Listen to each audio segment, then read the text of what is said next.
The track got better as the race went on. The track got darker, blacker. The rubber needed to lay down. You didn't want to run where there wasn't rubber. I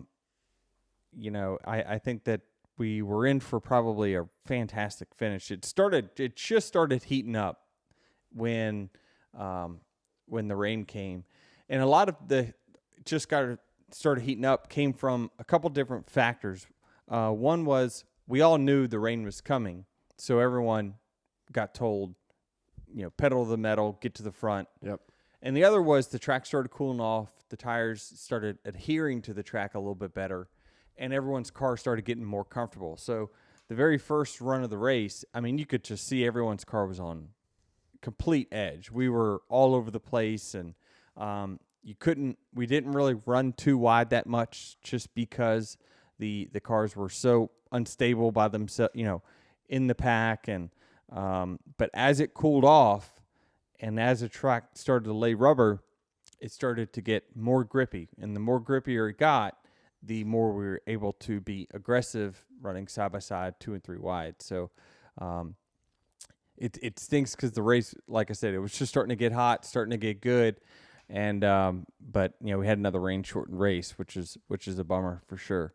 How much do you think the threat of rain factored into the intensity that we had throughout the entire race?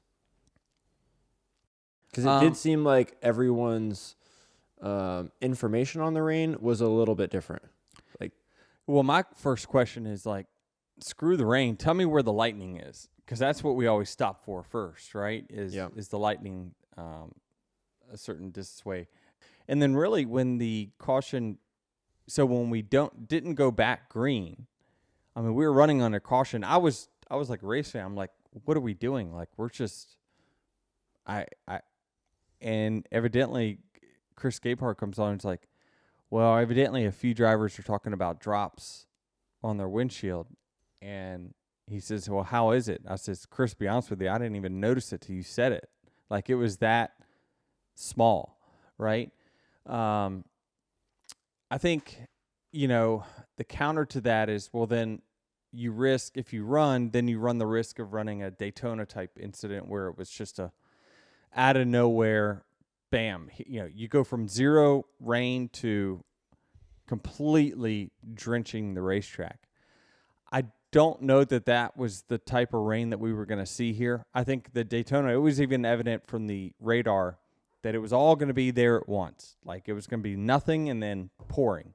And we even saw it coming from over turns 1 and 2 at Daytona. You saw it 4 miles away, 3 miles away, 2 miles away, and the spotter says, hey, it's right there, right? They could see it visibly because it was during the day.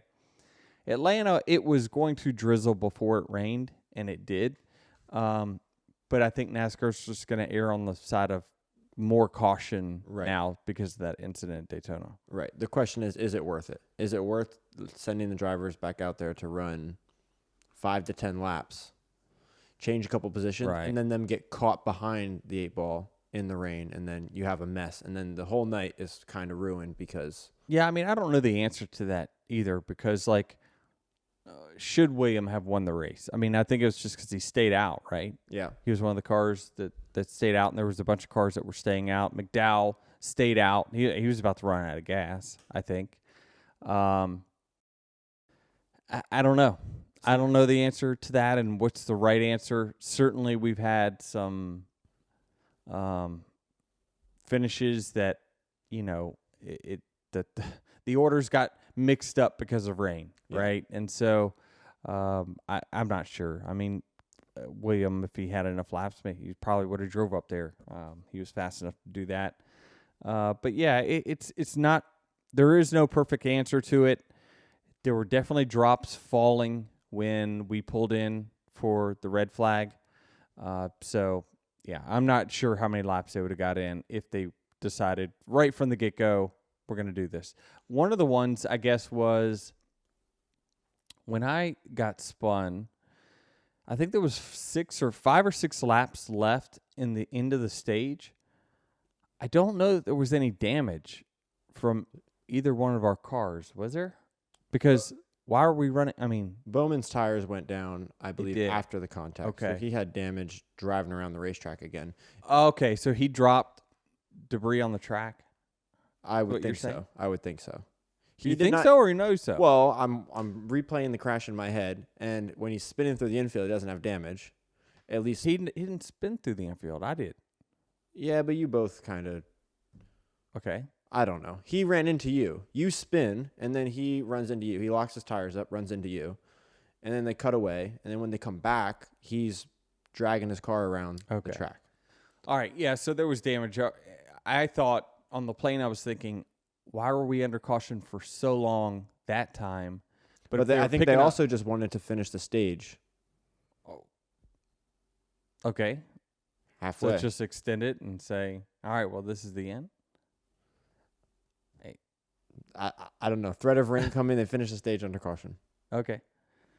All right. Well, I mean, if he had debris and they were picking up debris, that would take a little bit longer, especially if he goes all the way around the racetrack. So, yeah, I mean, I think that, can we get races going quicker? I mean, probably. Maybe a lap at the most. I mean, you wouldn't believe that what all the communication that goes up there in the tower to coordinate safety vehicles, coordinate cleanup vehicles, all that stuff. It's not an easy task by any means. Well, you came on the radio and were wondering, is pit road open yet?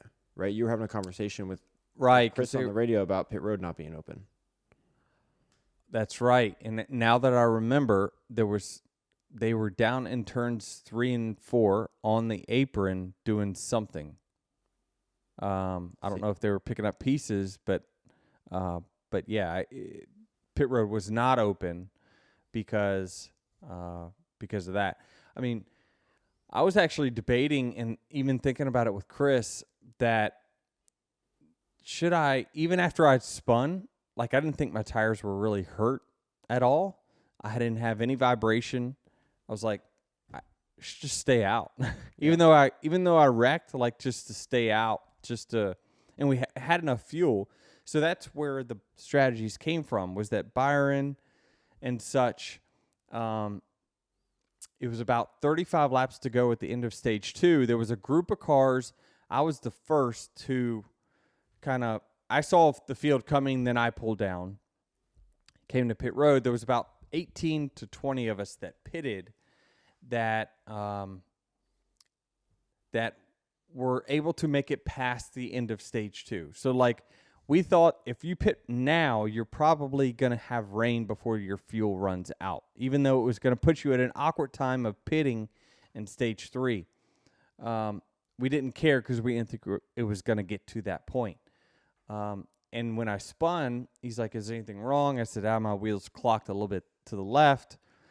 We had a little bit of toe damage to the left rear tire from where he hit that. But I thought, the strategy might be just to stay out here, get our track position right back where we were. But he wanted to change the tires because, I did slide them for a certain amount of time through the asphalt there. So it put us back in the late 20s or 30s again, and then we were only able to drive up to, I don't even know where I finished. Do y'all know? Travis? In the teens. Yeah, in the teens. So I'm at least looking forward to going to some of these tracks where it's more just the conventional ovals that we're going to go to, the Michigans, the Richmonds, New Hampshires, not speedways and road courses, and hopefully rain. Let's stay away from rain for a few weeks. We've kind of got bitten by that.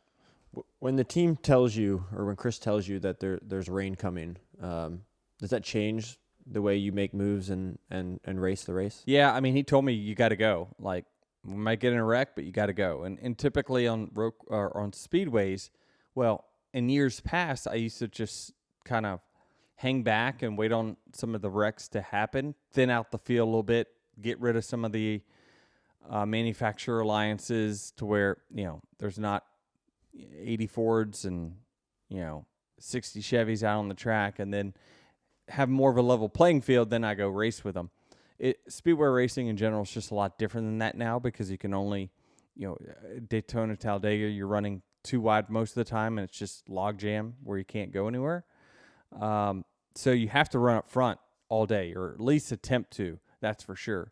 So we, when I go to Atlanta, it's a battle for track position. It's the same thing. The track is so narrow that you can't just lay in the back and think you're going to make it to the front at any, whenever you want to. Not like the past. So I was battling for track position all day, but he just wanted me to amp that up.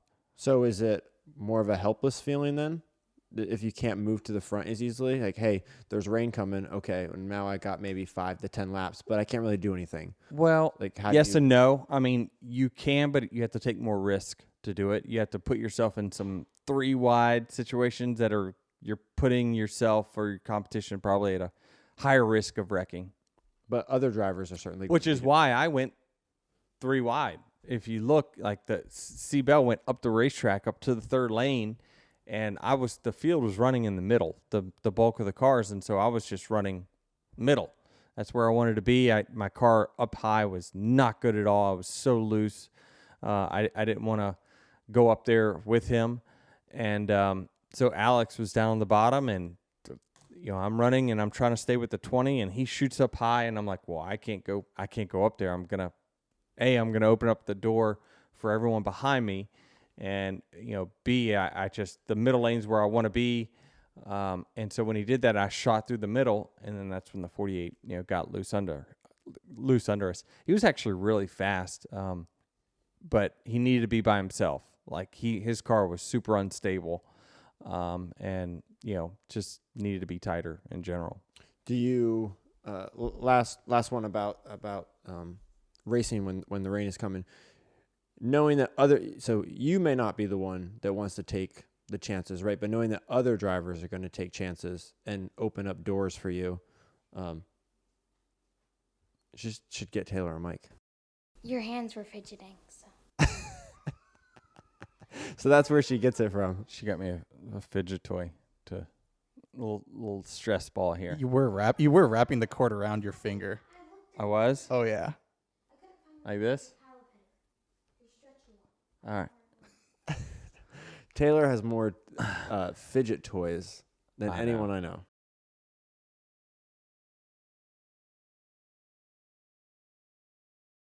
All right, almost done.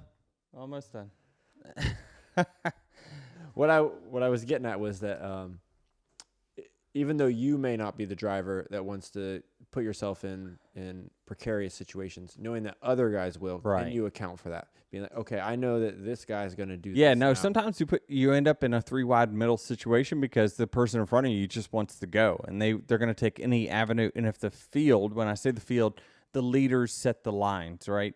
If they're running the middle of the racetrack, which primarily that was the line they were choosing to go forward, you're either going to have to go low, put yourself at risk of not having a whole lot of drafting help and trying to make moves that way, or you go to the outside of them and then push them to the bottom lane. So take that middle lane, you're pushing them down to the bottom, and that's when they usually that's the better deal for you if you want to mitigate risk. It's getting to the outside of someone in the middle lane, because it puts then the guy you're on the outside of, now they're forced to run the bottom lane where nobody else is at. So and now you've just basically taken the top lane and says, oh, I'm now coming down to the middle because I'm the top car, you're the bottom car. So it's an interesting way of kind of playing that game.